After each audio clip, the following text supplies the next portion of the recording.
വലിയൊരു അനുഭവമായിരുന്നു. കാര്യം നമ്മൾ സാധാരണ ഒരു ശബ്ദകോലാഹലങ്ങളും അതേപോലെ തന്നെ അടിപൊളി പറഞ്ഞ പോലെ അടികൂടക്കം, വയലൻസ് ഇതൊക്കെ ഇല്ലാതെ വളരെ ശാന്തമായിട്ട് ക്ലാസിക്കലായിട്ട് ആസ്വദിക്കാൻ പറ്റുന്ന ഒരു മൂവിയാണ്.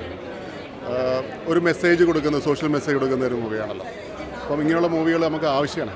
അപ്പം സിനിമ എന്ന് വെച്ചാൽ വെറും ഒരു എൻ്റർടൈൻമെൻറ്റ് മാത്രമല്ലെന്നുള്ള ഒരു മനസ്സിലാക്കുന്ന ഒരവസ്ഥകളാണത്. ആർട്ടിസ്റ്റുകൾ ഞാനും ഇതിനകത്തൊരു ചെറിയ റോൾ അഭിനയിച്ചിട്ടുണ്ട്. അപ്പം എൻ്റെ കാര്യം പറയുന്നത് ശരിയല്ല. മോള് അസാദിയായിട്ട് അഭിനയിച്ചിട്ടുണ്ട്. അതേപോലെ കോബ്ര ചേട്ടൻ ഒരു രക്ഷയില്ല. കാര്യം അദ്ദേഹത്തിൻ്റെ ഡയലോഗ് ഇല്ലെങ്കിലും അദ്ദേഹത്തിൻ്റെ അപ്പിയറൻസും അദ്ദേഹത്തിൻ്റെ ആ ഒരു ആക്ടിങ്ങും ഡയലോഗ് ഇല്ലാതെ തന്നെ അദ്ദേഹത്തിൻ്റെ എക്സ്പ്രഷൻസും വളരെ ഗംഭീരമായിരുന്നു. തീർച്ചയായും കണ്ടിരിക്കേണ്ട ഒരു മൂവിയാണ്.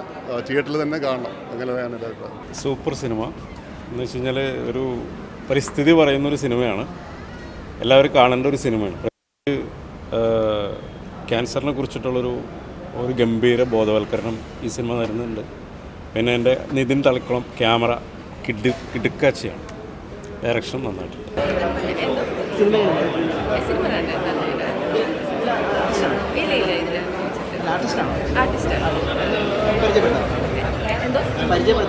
എൻ്റെ പേര് അലിഷ. ഞാനിപ്പോൾ ഒരു മൂവി ചെയ്തു പിന്നെ അതിൽ അതിൻ്റെ റിലീസ് അടുത്ത മാസം ഉണ്ടാവും. ഈ മൂവി നല്ല ഉണ്ടായിരുന്നു. എല്ലാവരും മാക്സിമം തിയേറ്ററിൽ പോയി തന്നെ കാണാം.